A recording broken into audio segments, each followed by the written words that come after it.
got so much motherfucking design on right now. Break it down, bring it back, make it clap. I got 3 old thoughts, new block, where that day. Bitches on my line, and you know.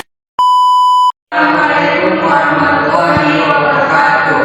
Kami dari kelompok 4 akan mempresentasikan hasil pembelajaran video kami. Saya akan menjelaskan apa itu simbol, dan saya akan menjelaskan apa itu string, dan saya di sini akan membahas tentang bahasa. Baiklah, saya di sini akan menjelaskan apa itu simbol dalam teori bahasa dan otomata. Simbol merujuk pada tanda atau gambaran yang digunakan untuk mempresentasikan konsep, objek, atau ide dalam konteks teori bahasa formal dan mesin otomata. Dalam teori otomata, simbol terminal adalah anggota alfabet yang digunakan untuk membentuk kalimat, sedangkan simbol non-terminal adalah simbol yang dapat digunakan untuk membangkitkan kalimat berdasarkan aturan tertentu. Simbol-simbol ini dapat berupa huruf, angka, dan karakter lainnya. Dalam teori bahasa formal, simbol juga digunakan untuk membentuk bahasa formal yang terdiri dari himpunan simbol-simbol dan aturan-aturan yang menggambarkan struktur dan statistik kalimat dalam bahasa tersebut. Bahasa formal ini dapat digunakan dalam perancangan kompilator dan proses naskah. Dalam konteks teori bahasa dan otomata, simbol memiliki peran penting dalam memodelkan dan memahami perilaku bahasa formal dan mesin otomata. Simbol-simbol ini digunakan untuk menggambarkan struktur, aturan, dan transformasi dalam bahasa formal otomata.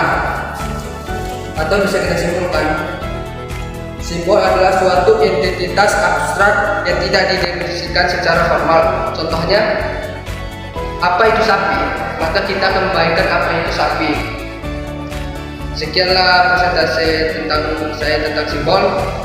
Kemudian, apa yang dimaksud dengan string? Jadi string merupakan suatu deretan berhingga dari simbol-simbol. Jadi contohnya seperti ini. Itu simbol, sedangkan di sini ini adalah simbol yang merupakan bagian dari string A B B A C. Jadi ini adalah string. Kemudian apa yang dimaksud panjang string? Jadi panjang string adalah jumlah simbol yang membentuk string tersebut.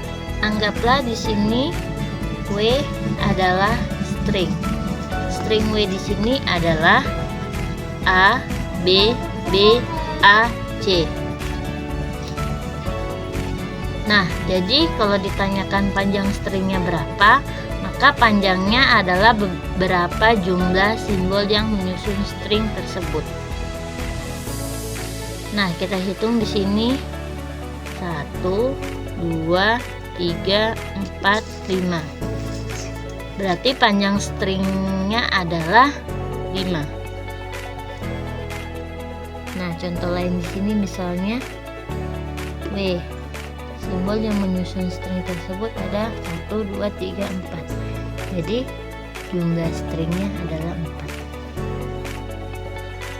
4. Kemudian ada juga apa yang dimaksud string kosong. Sebuah string kosong biasanya dinyatakan dengan simbol epsilon. Contoh di sini panjangnya 0. 0 itu artinya tidak ada. Nah, seperti itu. Di sini saya akan menjelaskan tentang bahasa. Apa yang dimaksud dengan bahasa dalam teori bahasa dan automata? Bahasa adalah suatu sistem yang meliputi pengekspresian gagasan, fakta, konsep termasuk sekumpulan simbol-simbol dan aturan untuk melakukan manipulasinya. Sebuah bahasa adalah himpunan string-string dari simbol-simbol untuk suatu alfabet. Maksudnya, simbol ini diambil dari himpunan simbol-simbol yang dibungkus dengan nama alfabet.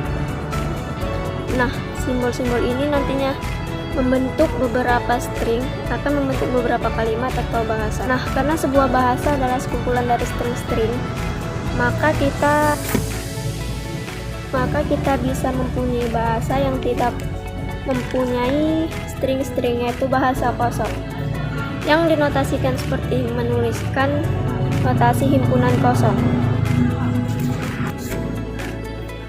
Bahasa juga bisa disebut sebagai rangkaian simbol-simbol yang memiliki makna.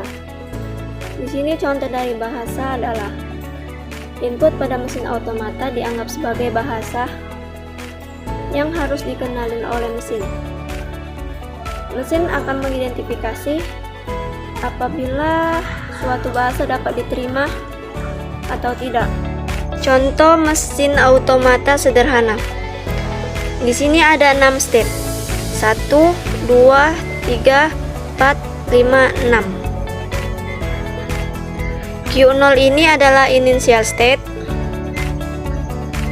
Q3 dan Q4 ini adalah final state. Suatu bahasa atau inputan string dapat diterima jika berakhir di final state. Kalau dia bukan berakhir di final state, itu artinya bahasa ini ditolak. Contohnya, misalnya ADA. Q0 ini mendapat inputan A ke Q1. Q1 ini mendapat inputan D ke Q2. Q2 ini mendapatkan inputan A ke Q3. Nah, di sini inputannya habis, artinya kita berakhir di Q3.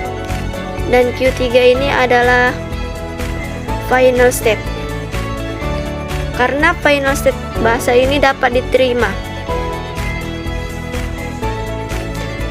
Sedangkan contoh ADD ini kita mulai dari initial state.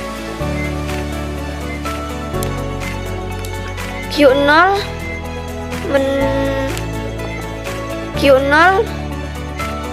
menerima inputan A ke Q1.